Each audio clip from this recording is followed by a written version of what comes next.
Zimbabwe hazvina kumira mushe. Kumatrix yatafadzwa chidawo kuri kunzi kune mwana komana anonzi iye Farai Sanyangore akafa ikoko mushure mekunge arohwa zvakaipisisa ndokusangana brain neropa, izvo zvakazokonzera kuti ange achifa. Pakaipa tisingazive kuti tafadzwa wacho anopabuda here kana kuti inyaya, asi nezvatatsvagawo tikaita tsvakirudzo, nyaya iyi iri kuratidza kuti inyaya yechokwadi. Mhuri yeZimbabwe kusangana kwatiri kuita zvakare pachannel ino, channel yeZim Witness TV, pandinodzoka nema-updates akasiyana-siyana.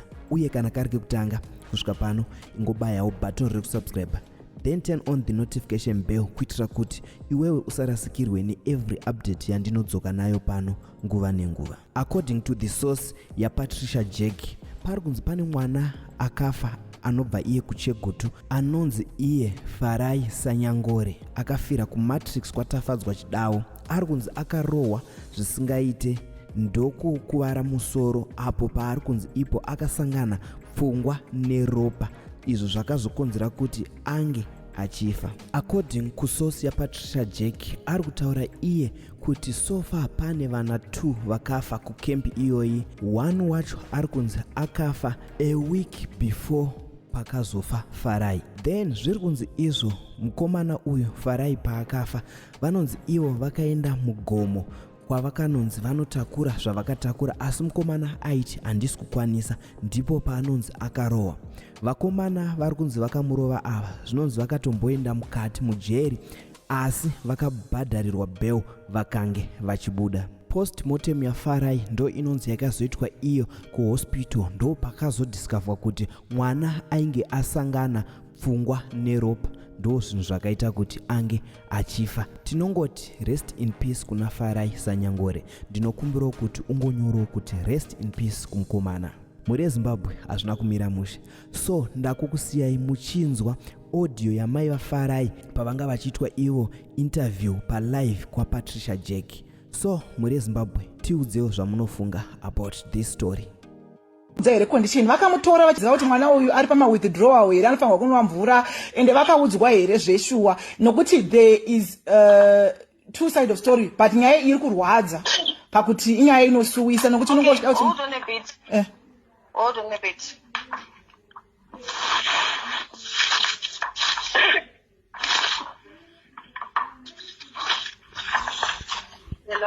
Hello. Okay. Makadizvei. Tiri makadiyo. Tiripo. Mwana uyu patakaenda naye chakasvika akaadhimitwa, tikavaudza makadi sorry, ndi mama vemwana. Ndo mama vaFarai. Okay. Ndivo vari kuitawo. All right. Nematambudziko mama. Patakasvika aiwa akaonekwa. Patakasvika naye akasvika ndobva vatamadhimitisa, ndobva vabvunza kuti ane imwe condition here anayo. Haana condition yanga anayo, beside kuti zvokuti akarohwa zvezvi aibleeda. Ndozvatakataura kuti uyu akarohwa anoita inonzi epistaxis, kana kuti kubuda mututu zvezvi zvakanyanya zvezvi. Ende anga asina imwe problem yaanayo beside kunwa doro. Isusu takamuendesera nyaya yedoro because anga ari kunwa doro zviri excessively, zvokuti most of the time anga achingogara akarara, haasi kukwanisa kana kuenda kubasa kana kuita anything for himself. Saka patakanzwa kuti vanobatsira, we thought vanobatsira zviya zvokuti abude musystem yedoro iyi. Ndobva vachiti ivo vane system havashandisi madrugs kuburitsa vana mumadrugs kana kuti mualcohol, vachishandisa madrugs. Vakati isusu hatishandisi madrugs nechikonzero chokuti their research vakaona kuti vana vakawanda vari kuburitswa mumadrugs nekushandisa madrugs vari kuzopedzisira vave addicted to those drugs. Vakabva vatopa mufananidzo memo yani power bank vachiti vana vari kupiwa diazepam vanopedzisira vave addicted to that drug, zvokuti vanopedzisira vakutonesa futi vachida kuramba vachiita sei vachinwa drug racho iyoyo. Ndobva vachiti isu tinoshandisa yatinoti water therapy. Water therapy, we give them water at least they should take it, 2 liters of water in 4 hours. Kuroti pa 24 hours mwana anenge achiwana zvigubhu zvema2 liters zviripo 6. That way at the end of their session yavanenge vagara vanowanikwa vasisina matraces emadrugs kana kuti edoro in their system. Saka isi takatongoona kuti itori ningirikiri yakaita sei yakanaka, because kana vana vakunzi vakupinda futi vakuve addicted nemadrugs avanenge vachishandisa pawithdraw bye uri nani kushandisa water therapy yacho. So that's how we left him. And hatina kuziva kuti vanenge vachirova vana kuti vana vanenge vaendesa ikoko kuvatreata nekuvarova. Vakabva vatoti ivo avo vemadoro avakadai so havarohwi, tinovaka mvura, vanoshanda nemvura. And pane zvimwe zvavanenge vachishandisawo like just hold on, just a minute. Okay.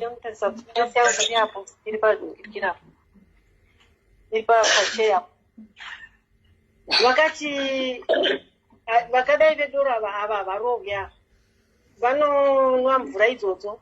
Vanoita ma-exercises kuseni, which is normal. Vanoita Bible, I think Bible study. Vanopiwawo time to reflect their lives. Vakagara vari vega vachizvifungira. Vanogona kuitawo even meditations vachipiwa time yokuti vaite izvozvo. Hapana patakaudzwa kunzi vanonge vachifanira kurohwa kana kuita zvimwe zvinongoriwo zvisinganzwisisiki. Saka takatozoshama kuti ari kunzi akarohwa. Imi zvokuti akarohwa makazvinzwa nani mama?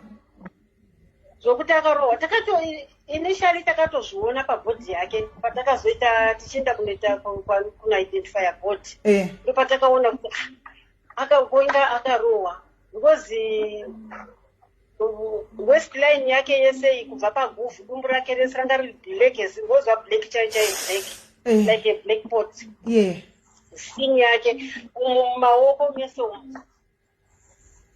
takatombofunga kuti pamwe vanga vakatomusunga netambo, because we could see manigirikiti matambo kunge aisungwa netambo vachimurova vakamusunga, but takazorealize kuti hadzisi tambo, vakatomurova neshamhu. Because pane mukomana akanga ariko akazotaura zvese zvakaitika, vaitoona zvichiitika vachiti aiwa paide kutorova nezishamhu, so vachimurova. Iye achiti handisi kukwanisa kufamba, ndiri kunzwa kuneta, makumbo angu haana simba. Saka they forced him kuti afambe, vakatokwira naye gomo vachiti unotema huni, akati handisi kukwanisa, vakamupa demo. Akakwira gomo akabata demo, akadzoka asina kutema huni yacho. Vachimurova, munhu wacho aive naye akatobata shamhu, iye akabata demo. Saka pakangozodzika pasi pegoma panzi ndopakabva atongodonha pai ndobva atongoti zivi, ndono kuti ndopakabva ashaya kana kuti akazoshaya ave kuhospital, don't know.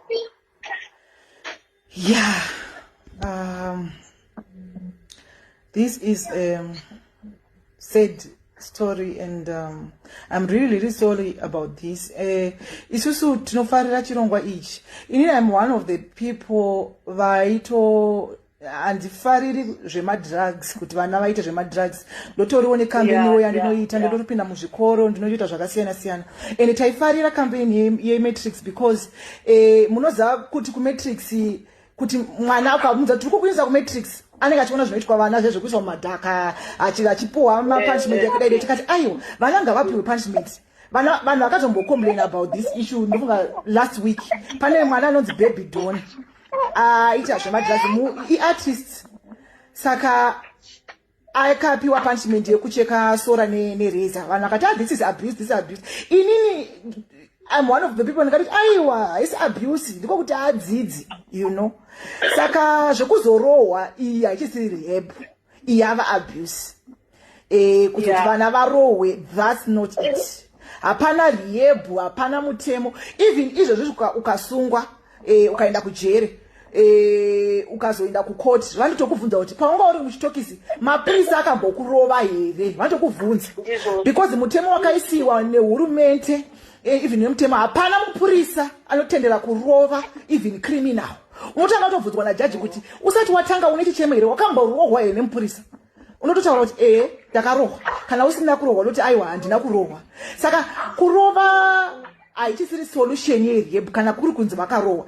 Then ndakanzwa kunzi vana ava vakamboiswa kunonzi mwana uyu akaiswa kupostmortem. Postmortem iri kuti kudini? Postmortem yakatanga kuitwa yacho yakanzi general yacho. Chiremba wacho haana ripoti yakanyora because inini handina kuendako, but vakaendako vakauya vachiti chiremba akati papostmortem yataita iyi hapana ene medical condition inoratidza kuti mwana uyu afa nemedical condition. Saka akazodecide kuti paitwe forensic postmortem. Saka forensic postmortem yacho yakazoitwa yacho ndio yakazoratidza kuti akaita akakuvara mumusoro. Hanzi uropi ukasangana neropa. And then akati pane zvimwe zvavakaona here zvine maresults asati abuda zvavatakamira kuti vazotipa maresults acho. Alright, saka kumedical ukoko haana kufana any medical condition kana kuti anga asina any chirwere. Saka zvakazoonekwa forensic ndi zvakaona kuti aka brain damage yanga yakasangana. Okay. Yes. Alright, saka naye mama imimi muri kuda kuti nyaya iendelewe sei? Muda kuti nyaya iitwe sei? Vematrix vacho makazotaura navo here mukavaudza kuti makavabvunza kuti ko imimi zviri kuratidza kuti mwana wedu tikuona mwana wedu uyu pabhodhi akarohwa ende imimi takataurirana asati auya mwana wedu kuti aiwa mwana wedu musamurova because of this and this and this. Tanga tisati tataurirana navo vematrix nenyaya iyoyo nechikonzero chokuti takafunga kuti tanga tamirira maresults enu maresults eforensic postmortem. Kana taona maresults tave enough evidence. Tave enough evidence. Zvinotiitira izvi kuti tiite sei tichienda manje tinotaura navo. But doketi rakatovhurwa. Alright. Ivo vakatotorwa vakatonopa mastatement. Ivo vematrix? Matrix. Ndiri matrix ndiri. Vekudomboshava vacho iva. Okay. Alright. Mama, ticharamba tichinyatsokunzwa kuti nyaya iyi yakafamba sei ende kuti muwane kana mwana uyu awane justice kana zvizobatsirawo futi vamwe vana kuti kana ivo vematrix vacho kana vachiita zvinhu zvavo ngavasarova vana, ngavasaita zvinhu zvekuzoti chiro ari maharsh condition anozosvika kuti mwana asvike pakuzofa kana kuti azosvika pakudai inenge yakutonzi iabuse. Of course it's called disciplinary camp whereby vana vanenge vachidiscipliniwa, but there are so many ways of discipline vana asiri ekuzoita kuti vana vazosvika pakufa kana kuti vana vazoita sekuti yava abuse. There are so many ways kuvapa basa rekuita izvozvo kuvadai kuvadai. It's just that uyu imimi makanyatsa kuvapa specific kuti mwana uyu ane condition yakadai yekuti achangobva kurehab ende okay handina kukubvunzai something mama ndaudzwa nemwana wenyu but ndoda kukubvunzai kuti paakabva kurehab iyi chii chamakazoita kuti muzomuindisa kurehab yechi2? Alright.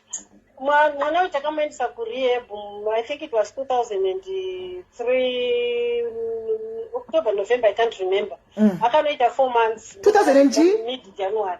Akanoita 4 months ariko. Mati 2000 2003. 2003. 2023. Oh, 2023. Okay.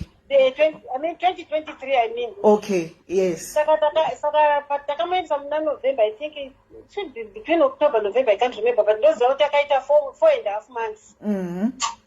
Irehab itori muno matinogara muchegutu kuno. Alright. Paakatobuda pacho first day yaakabuda after 4 months akadischarge ndikanomutora ndikauya naye pamba. Ndauya naye pamba ndakabuda inini ndichienda kuchechi.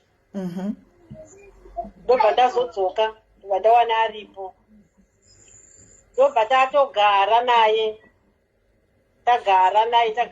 akatombogara I think maybe 2 months or so ari right. Ndobva azongotanga futi aita relapse. Paita relapse aita sei?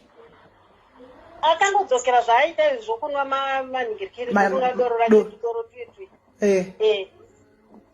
Achinwa tudoro tuetue, tichimukansela, tichiita sei, pamwe totomboita zvokuvhara kumuvharira gate kuti asabude, omboita mazuva, but pamunongovhura chete paanongokwanisa kubuda otanga futi. Saka we went on kusvika 2024 yese yapera. Achingoita izvozvo zvekumwa doro kusvika ipapa batatoti iyewo manje anenge kuda kusiya, because ane friend yake yakanga atotaura achiti kune friend yake kunze kwenyika iri amuti gadzira mapepa ako uye, because akaita diesel plug fitting. Akamuti fara igadzira mapepa ako uye kunoko, asi uchifanira kugadzira mapepa woita sei, wogadzisa nyaya yedoro rako usiye, because kunoko havabvumidzi vanhu vanoita sei, vanonwa doro zvakadaro.